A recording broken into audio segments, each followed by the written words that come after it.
The Austrian Peridot tiara is a shimmering jewel of history, built around glowing green peridots and bright diamonds arranged in a floral, vine-like design. Crafted in the 1820s by the renowned Curvalineia jewelers, it originally formed part of a grand parure that included earrings, a corsage ornament, two brooches, and a necklace. In a clever bit of craftsmanship, the stones from the necklace could be detached and placed atop the tiara, transforming its appearance for different occasions. The first known owner was Archduchess Henrietta of Austria, born Princess of Nassau-Weilburg. As the wife of Archduke Charles, Duke of Teschen, she became the earliest guardian of this sparkling set. Over time, the parure passed through the family and was inherited by their grandson, Archduke Friedrich. His wife, Archduchess Isabella, famously wore the tiara at the 1916 coronation of Emperor Charles I as King of Hungary. After Isabella's death, the tiara left imperial hands for the first time. It was purchased by Count Johann von Coudenhove-Kalergi and later stored by his daughter Marina in a bank vault, where it remained hidden for decades. When she died in 2000, the discovery of the forgotten treasure astonished those managing her estate.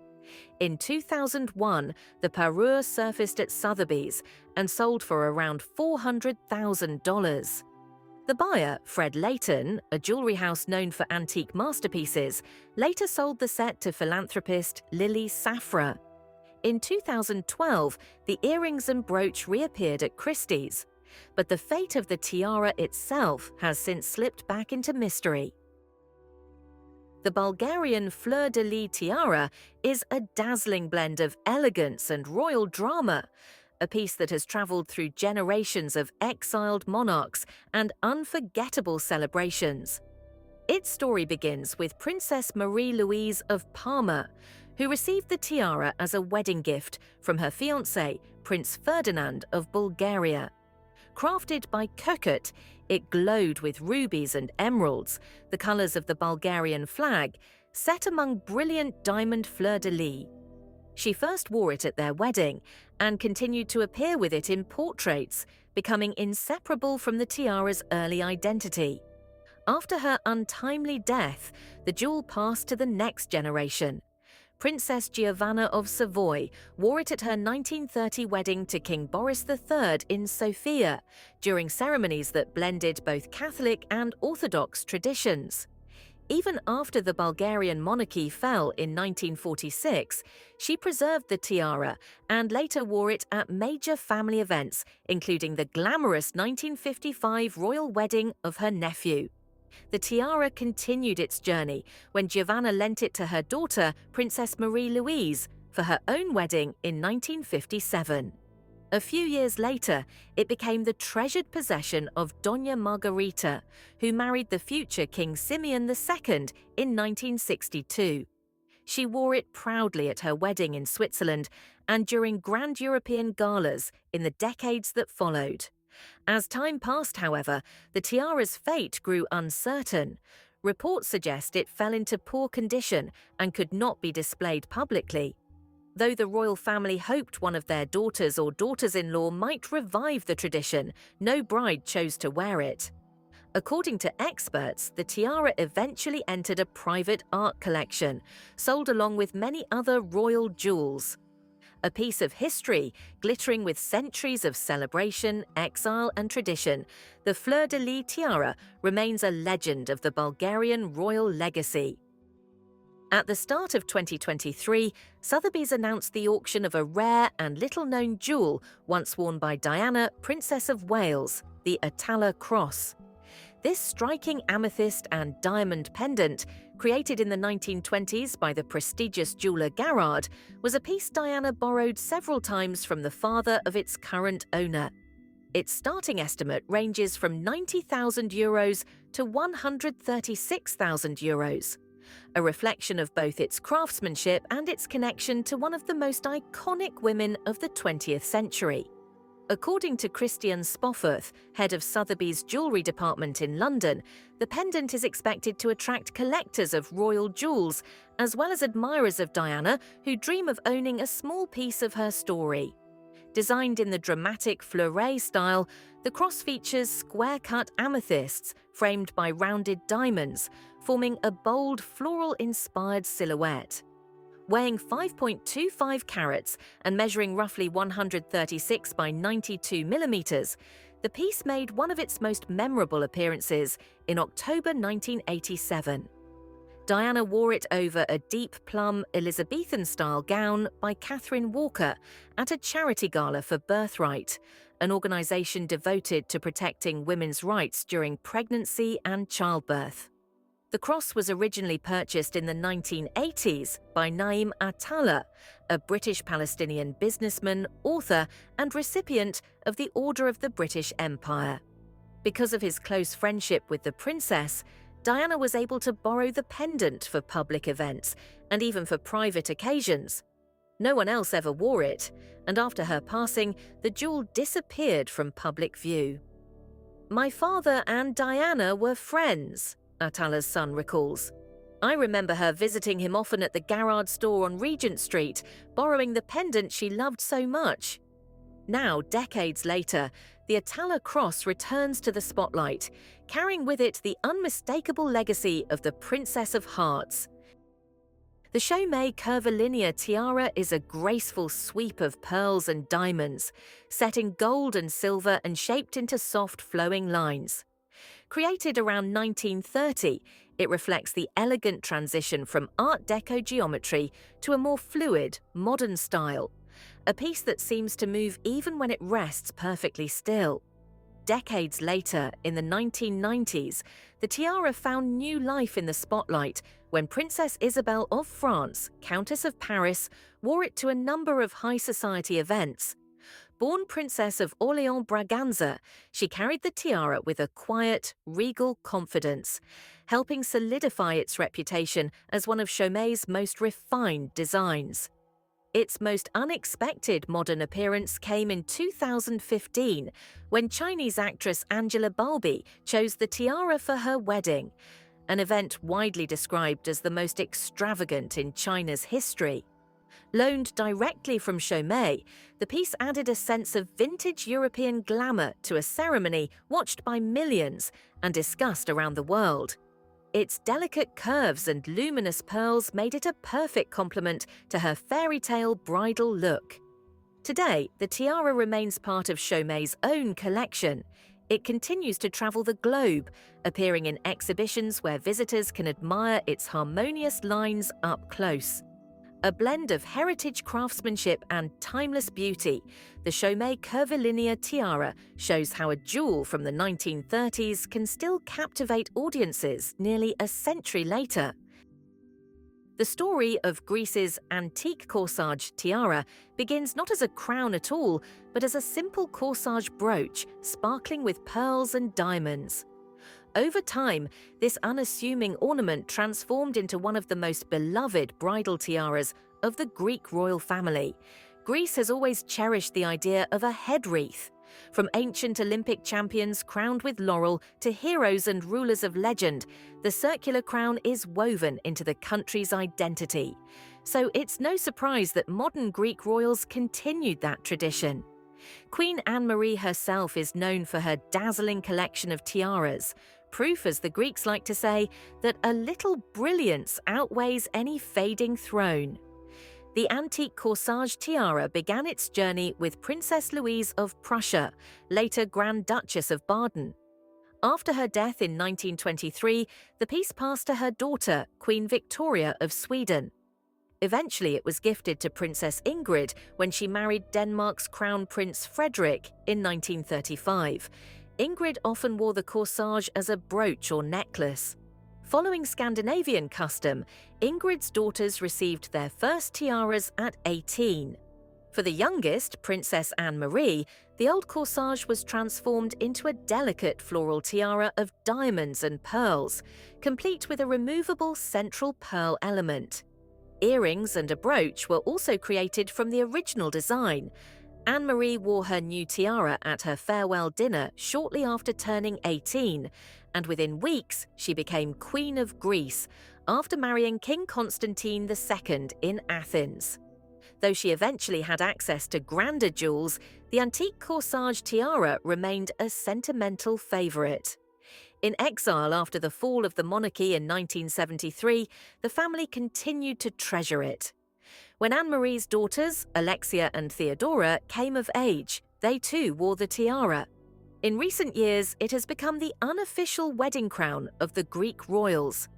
Marie Chantal in 1995, Tatiana Blatnik in 2010, and Nina Flor in 2021 all wore it on their wedding days.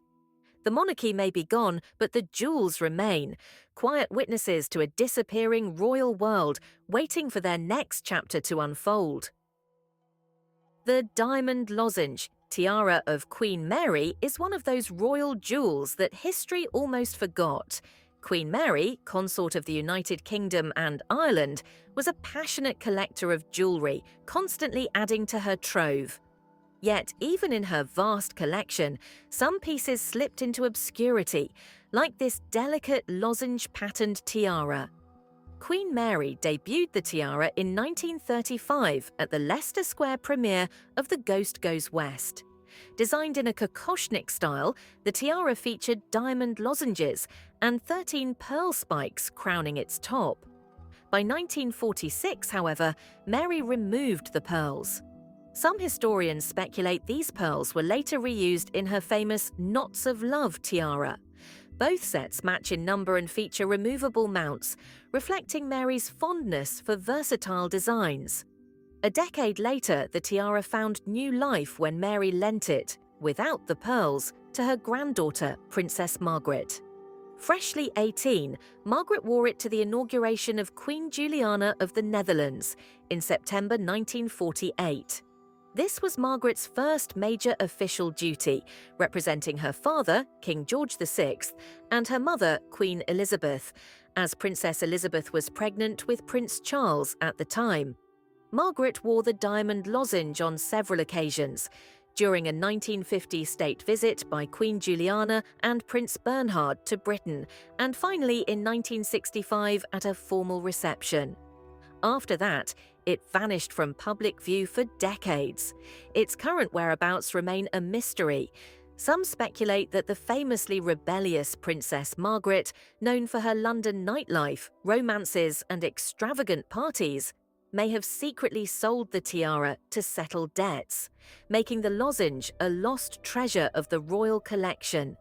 A jewel of versatility, secrecy, and royal intrigue, the diamond lozenge tiara remains one of the most enigmatic pieces in Britain's royal history. On January 7th, Queen Marie of Denmark captured everyone's attention at the New Year's reception at Christiansborg Palace when she wore a remarkable 175-year-old bracelet, a family heirloom with deep royal roots. This extraordinary piece was originally a gift from Queen Louise of Sweden and Norway, and its story spans nearly 2 centuries of European royalty. The gold bracelet, composed of flat, wave-like circular links, was given in February 1850 to Princess Louise of the Netherlands to celebrate her engagement to the future King Charles V of Sweden. It can be paired with an oval pendant featuring a large diamond flanked by 2 smaller stones, surrounded by 3 diamond rings. Cleverly designed, the pendant can also be worn as a brooch. After Queen Louise's untimely death in 1872, the bracelet passed to her only daughter, Queen Louise of Denmark. In 1910, Queen Louise entrusted these jewels to the Danish royal family's Løsøre Fideikommis, ensuring their preservation for generations. At the recent New Year's celebration, Queen Marie paired the bracelet with historic diamond earrings once belonging to Crown Princess Caroline, a diamond brooch from Queen Josephine, and a finely crafted 200-year-old diamond set locket containing a portrait of King Frederick VI.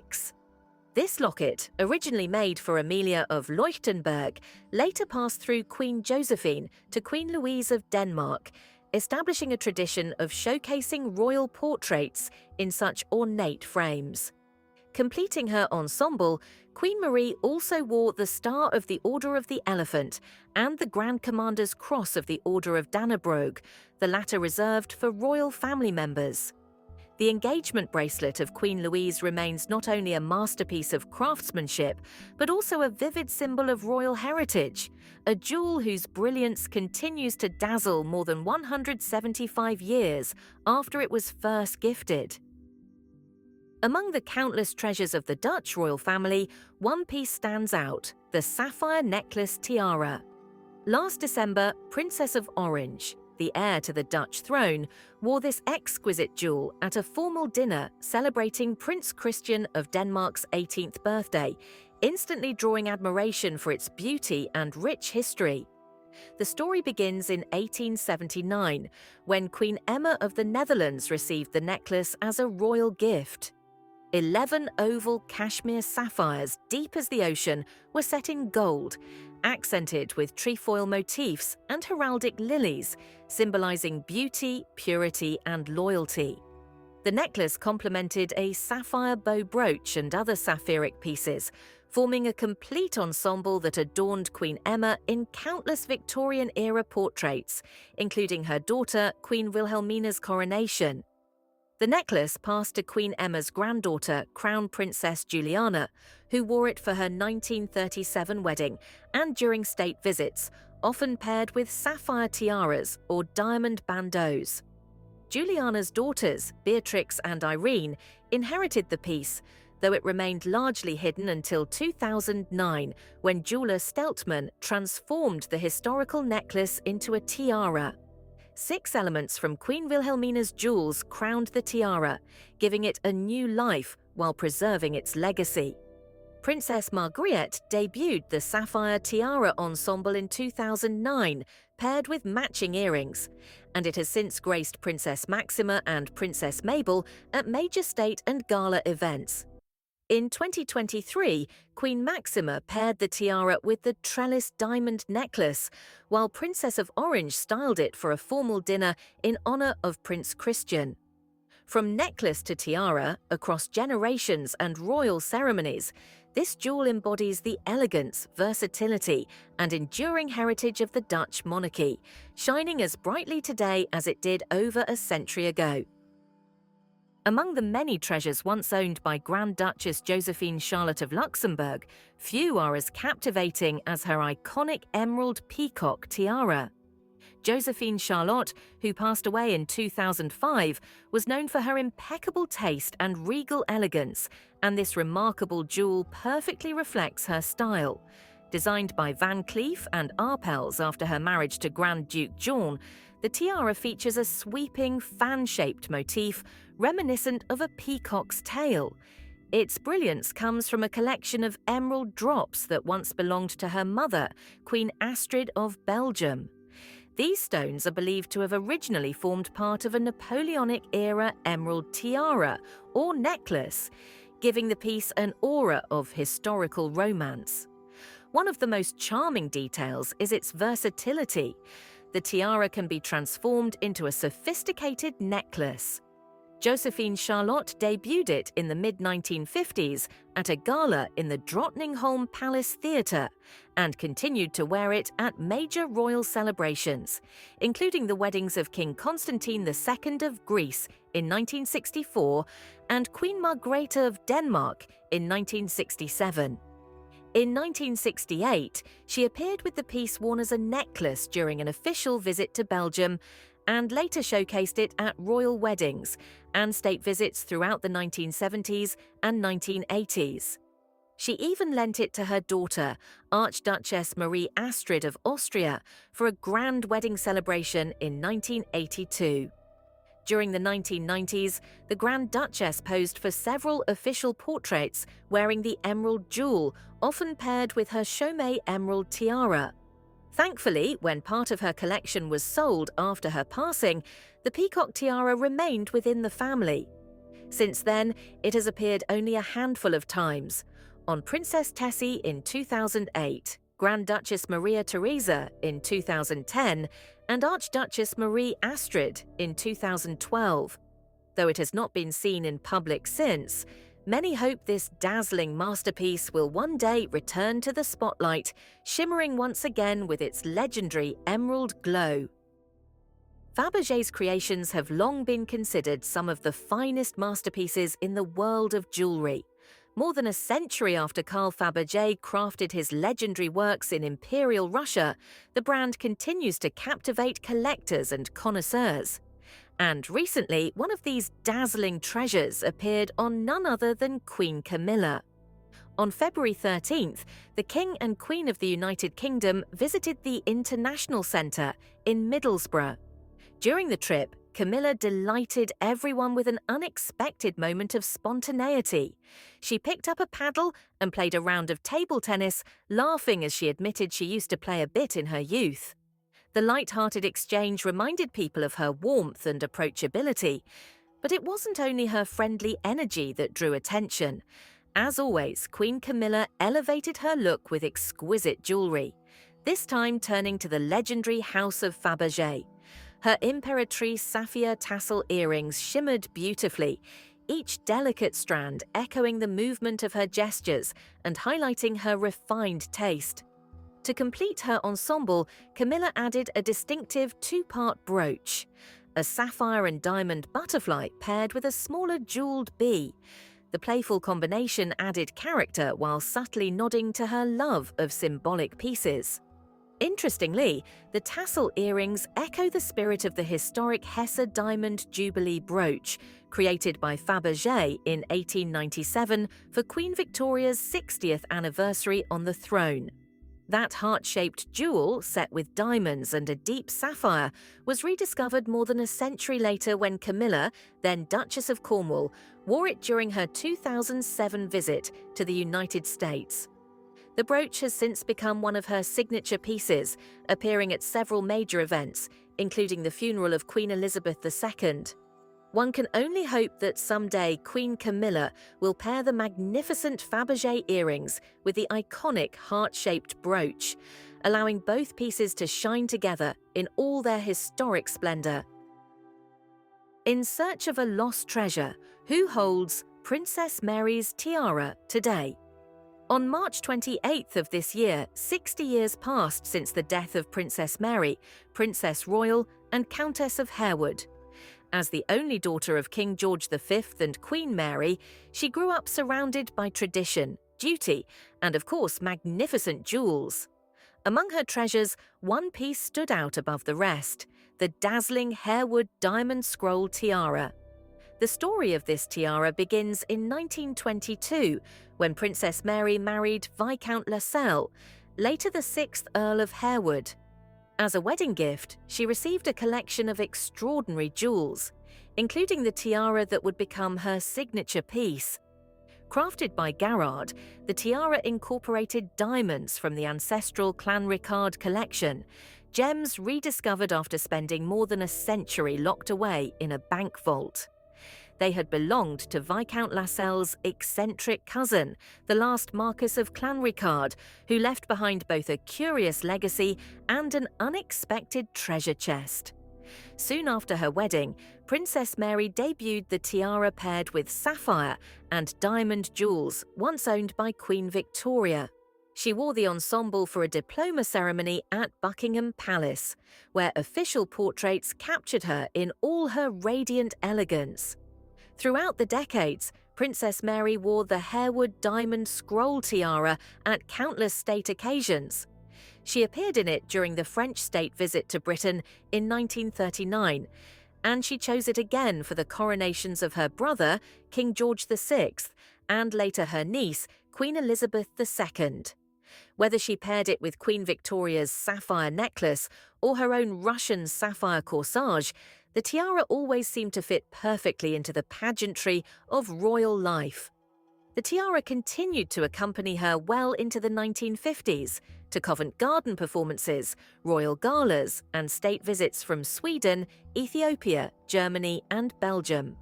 One of the last notable appearances of its sapphire configuration came in 1956 at a Grand Army banquet held at the Royal Hospital, Chelsea. But after Princess Mary's death in 1965, the tiara's story took a mysterious turn. 5 years later, in 1970, the Harewood diamond scroll tiara was sold at auction for £9,500.